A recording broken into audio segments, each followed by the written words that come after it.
ಹಳೆಯ ಚಿನ್ನದ ಒಡವೆನ ಅಧಿಕ ಬೆಲೆಗೆ ಮಾರಬೇಕೆ? ಅಂದ್ರೆ ಆಟಿಕಾಗೆ ಕಾಲ್ ಮಾಡಿ 8880 ಅಟ್ಟಿಕಾ ಗೋಲ್ಡ್ ಕಂಪನಿ. ವಿಜಯನಗರ ಜಿಲ್ಲೆಯ ಕಬ್ಬು ಬೆಳೆಗಾರರಿಗೆ ಗುಡ್ ನ್ಯೂಸ್ ಕೊಟ್ಟಿರುವಂತಹ ಶಾಸಕ ಹೊಸಪೇಟೆಯಲ್ಲಿ ಶುಗರ್ ಫ್ಯಾಕ್ಟರಿ ತೆಗೆಯುತ್ತೇವೆ ಅಂತ ಗವಿಯಪ್ಪ ಹೇಳಿದ್ದಾರೆ. ಮುಂದಿನ ದಿನಗಳಲ್ಲಿ ತಾಲೂಕಿನಲ್ಲಿ ಶುಗರ್ ಫ್ಯಾಕ್ಟರಿಯನ್ನ ತೆರೀತೀವಿ ಅನ್ನುವಂತ ಭರವಸೆ ಕೊಟ್ಟಿದ್ದಾರೆ.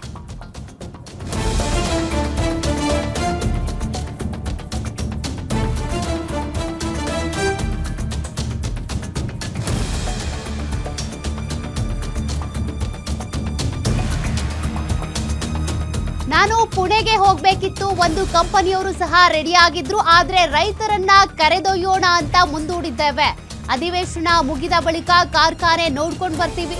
ಜಿಲ್ಲಾ ಉಸ್ತುವಾರಿ ಸಚಿವರ ಜೊತೆಯೂ ಮಾತಾಡಿ ತೀರ್ಮಾನ ತೆಗೆದುಕೊಳ್ತೀವಿ.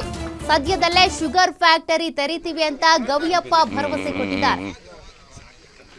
ಶುಗರ್ ಫ್ಯಾಕ್ಟರಿದು ಆಕ್ಚುಲಿ ಇವತ್ತು ಹೋಗೋದಿತ್ತು ಪುಣೆಗೆ. ಪೂನಾನಲ್ಲಿ ಒಂದು ಕಂಪನಿಯವರು ರೆಡಿಯಾಗಿದ್ದರು. ಅವರು ಅದು ಸ್ವಲ್ಪ ಇನ್ನೊಂದು ವಾರ ಮುಂದೆ ಹಾಕಿದ್ದೀವಿ. ಯಾಕಂದರೆ ಎಲ್ಲರನ್ನ ಸ್ವಲ್ಪ ರೈತರನ್ನ ಕೂಡ ಕರ್ಕೊಂಡು ಹೋಗೋಣ ಅಂತ ಹೇಳ್ಬಿಟ್ಟು ತೀರ್ಮಾನ ತಗೊಂಡಿದ್ದೀವಿ. ಏನಂದರೆ ಸ್ವಲ್ಪ ಅನ್ವೇಷಣೆ ಮುಗಿಲಿ. ಅನ್ವೇಷಣೆ ಟೈಮ್ನಲ್ಲಿ ನಾನು ಅಲ್ಲಿ ಹೋಗಿ ಕೂತ್ಕೊಂಡ್ರಿಗಿನ ತಪ್ಪಾಗುತ್ತೆ. ಅನ್ವೇಷಣೆ ಮುಗಿದ ಮೇಲೆ 27ನೇ ತಾರೀಕು ಆದಮೇಲೆ ಒಂದೆರಡು ದಿವಸ ನಾವು ರೈತರೆಲ್ಲ ಹೋಗ್ಬಿಟ್ಟು ಆ ಫ್ಯಾಕ್ಟ್ರಿ ನೋಡ್ಕೊಂಡು ಬಂದು ಆಮೇಲೆ ಅವ್ರನ್ನ ಇಲ್ಲಿ ಕರ್ಸೋಣ ಅಂದೇಳಿ. ಮುಂಚೆ ಅವ್ರನ್ನ ಕರೆಸ್ಕೊಂಡು ಮತ್ತೆ ನಾವು ಅವ್ರ ಬ್ಯಾಕ್ ಗ್ರೌಂಡ್ ಏನನ್ನೋದು ನಾವು ಚೆಕ್ ಮಾಡ್ಕೋಬೇಕಾಗತ್ತೆ. ನಮ್ದು ಕಾಲಘಟ್ಟನೆ ಫೈನಲ್ ಅದೇ ಮಾಡ್ತಾ ಇದ್ದೀವಿ. ಯಾಕಂದ್ರೆ ರೈತರಿಗೆ ಅನುಕೂಲ ಆಗೋದು ಅದೇ. ಎಲ್ಲ ಒಂದು 4-5 ಕಿಲೋಮೀಟರ್ ರೇಡಿಯಸ್ನಲ್ಲಿ ಕಬ್ಬು ಸಾಗಾಣಿಕೆ ಆಗುತ್ತೆ, ಪ್ಲಸ್ ಡೌನ್ ಸ್ಟ್ರೀಮ್ ಆಗುತ್ತೆ.